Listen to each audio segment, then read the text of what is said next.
بسم اللہ الرحمن الرحیم۔ حضرت ایوب علیہ السلام حضرت ابراہیم علیہ السلام کی اولاد میں سے ہیں۔ آپ علیہ السلام کا شمار بھی ان مشہور انبیاء علیہ السلام میں ہوتا ہے جنہوں نے تکالیف پہنچنے پر بڑے صبر کا مظاہرہ کیا۔ اللہ رب العزت نے حضرت ایوب علیہ السلام کو خوب مال و دولت، شان و شوکت اور اولاد سے نواز کر آزمایا۔ آپ علیہ السلام اس آزمائش میں پورے اترے۔ اللہ رب العزت نے آپ علیہ السلام کا ذکر خیر قرآن مجید کی 4 سورتوں میں کیا ہے۔ حضرت ایوب علیہ السلام جب جوان ہوئے تو آپ علیہ السلام کی شادی محترمہ رحمت بن افراسیم سے ہوئی۔ اللہ رب العزت نے آپ علیہ السلام کو ان سے اولاد کی نعمت سے سرفراز فرمایا۔ آپ علیہ السلام انتہائی نیک، بکثرت اللہ تعالیٰ کا ذکر کرنے والے اور بڑے ہی صابر و شاکر بندے تھے۔ اللہ تعالیٰ نے آپ علیہ السلام کو لوگوں کی رہنمائی کے لیے نبوت سے سرفراز فرمایا تھا۔ حضرت ایوب علیہ السلام کو اللہ رب العزت نے خوب مال و دولت اور اولاد سے نوازا تھا۔ ان نعمتوں کے ملنے پر آپ علیہ السلام اللہ تعالیٰ کا بہت زیادہ شکر ادا کیا کرتے تھے۔ اللہ تعالیٰ نے آپ علیہ السلام کو مصائب میں مبتلا کر کے آزمایا۔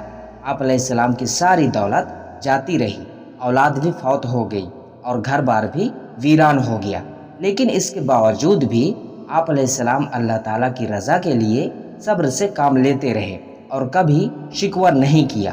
آزمائش کی مدت طویل ہوتی گئی، یہاں تک کہ دوست احباب بھی ساتھ چھوڑ گئے اور آپ علیہ السلام سے دور رہنے لگے۔ صرف آپ علیہ السلام کی زوجہ محترمہ ساتھ رہیں اور آپ علیہ السلام کی ضروریات پوری فرماتیں۔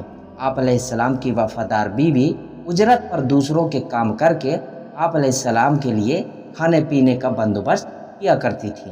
اسی آزمائش میں 18 سال گزر گئے۔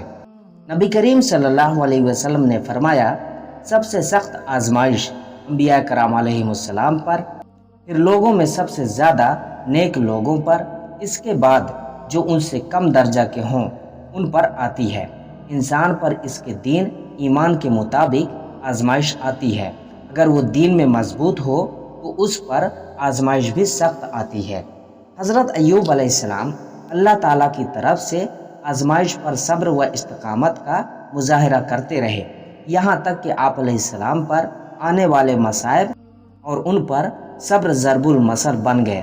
آخر کار جب بیماری بہت زیادہ بڑھ گئی تو آپ علیہ السلام نے اللہ تعالیٰ کے حضور صحت کے لیے دعا مانگی، یا اللہ مجھے تکلیف دہ بیماری لگ گئی ہے اور آپ سب سے زیادہ رحم کرنے والے ہیں۔ اے اللہ، بے شک شیطان نے مجھے سخت تکلیف اور پریشانی میں مبتلا کر دیا ہے۔ جب حضرت ایوب علیہ السلام نے بارگاہ الہی میں گڑ گڑا کر اپنی صحت اور مصائب دور ہونے کے لیے دعا مانگی تو اللہ تعالیٰ نے آپ علیہ السلام کی دعا قبول فرماتے ہوئے فرمایا کہ جہاں آپ تشریف فرما ہیں وہیں اپنے پاؤں کو زمین پر ماریں، اس سے ایک چشمہ جاری ہو جائے گا جس سے آپ غسل کریں، بیرونی سب بیماریاں دور ہو جائیں گی، اور اسی چشمہ کے پانی کو پئیں، اندرونی بیماریوں سے شفا مل جائے گی۔ چنانچہ حضرت ایوب علیہ السلام نے ایسا ہی کیا۔ اللہ تعالیٰ نے آپ علیہ السلام کو صحت کاملہ عطا فرمائی۔ نبی کریم صلی اللہ علیہ وسلم نے فرمایا، حضرت ایوب علیہ السلام صحت ملنے کے بعد ایک مرتبہ غسل فرما رہے تھے، اتنے میں سونے کی ٹڈیوں کا ایک جھنڈ آپ علیہ السلام پر آ کر گرا۔ آپ علیہ السلام ان سونے کی ٹڈیوں کو مٹھیاں بھر بھر کر کپڑے میں ڈالنے لگے۔ اللہ تعالیٰ نے آواز دی، اے ایوب، کیا میں نے تمہیں اس دولت سے مستغنی نہیں کر دیا جو تم دیکھ رہے ہو؟ حضرت ایوب علیہ السلام نے عرض کیا، جی ہاں اے میرے رب، لیکن میں آپ کی رحمت اور برکت سے مستغنی نہیں ہو سکتا۔ حضرت ایوب علیہ السلام نے سخت بیماری کی حالت میں بھی اللہ تعالیٰ کی عبادت میں کمی نہیں کی اور مصائب اور بیماری پر بڑے صبر و تحمل کا مظاہرہ کیا۔ اللہ تعالیٰ نے آپ علیہ السلام کے صبر کرنے کی خوب تعریف فرمائی اور آپ علیہ السلام کے تمام مصائب دور فرما دیے۔ اس کے ساتھ ساتھ آپ علیہ السلام کو خاندان اور مال و دولت سے بھی نوازا اور حضرت ایوب علیہ السلام کے واقعہ کو بعد میں آنے والوں کے لیے نصیحت بنا دیا۔ حضرت ایوب علیہ السلام کی بیوی رحمت آپ علیہ السلام کی بیماری کی حالت میں بھی آپ علیہ السلام کے ساتھ رہیں اور آپ علیہ السلام کی خدمت کرتی رہیں۔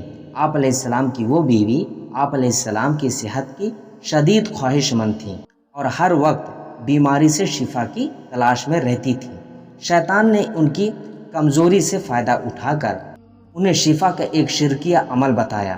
انہوں نے آ کر آپ علیہ السلام کو وہ عمل بتایا جس پر آپ علیہ السلام غصہ ہوئے اور کہا کہ وہ شیطان تھا اور تم شیطان کی باتوں میں کیوں آ گئی، اور ساتھ ہی قسم اٹھا لی کہ مجھے اگر اللہ تعالیٰ نے شفا دی تو میں تجھے 100 کوڑے ماروں گا۔ چنانچہ آپ علیہ السلام جب تندرست ہوئے تو قسم پوری کرنا چاہی۔ آپ علیہ السلام کی شریعت میں قسم کا کفارہ نہیں تھا بلکہ قسم توڑنے کی سزا 100 کوڑے تھی۔ اللہ تعالیٰ نے آپ علیہ السلام کو اپنی قسم پوری کرنے کا ایک ایسا راستہ بتایا جس میں آپ علیہ السلام کی قسم بھی پوری ہو گئی اور آپ علیہ السلام کی بیوی بھی سخت سزا سے بچ گئیں۔ اللہ تعالیٰ کے حکم کے مطابق آپ علیہ السلام نے 100 تنکوں والی جھاڑو لی اور اسے ایک مرتبہ اپنی بیوی کے جسم پر مار کر اپنی قسم پوری کر لی اور انہیں تکلیف بھی نہیں ہوئی۔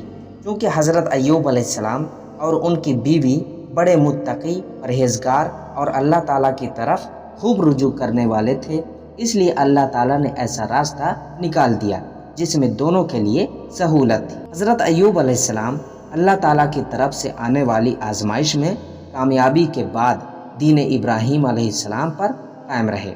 آپ علیہ السلام 93 سال کی عمر میں اس دنیا فانی سے رخصت ہو گئے۔ آپ علیہ السلام نے اپنی وفات سے پہلے اپنے بیٹے حومل اور ان کے بعد بشر کو اپنا جانشین مقرر فرمایا۔ تو میرے دوستو، حضرت ایوب علیہ السلام کا یہ واقعہ مکمل ہوا۔ اب ملتے ہیں اگلی ویڈیو میں، تب تک کے لیے دعا کی درخواست کے ساتھ اللہ حافظ۔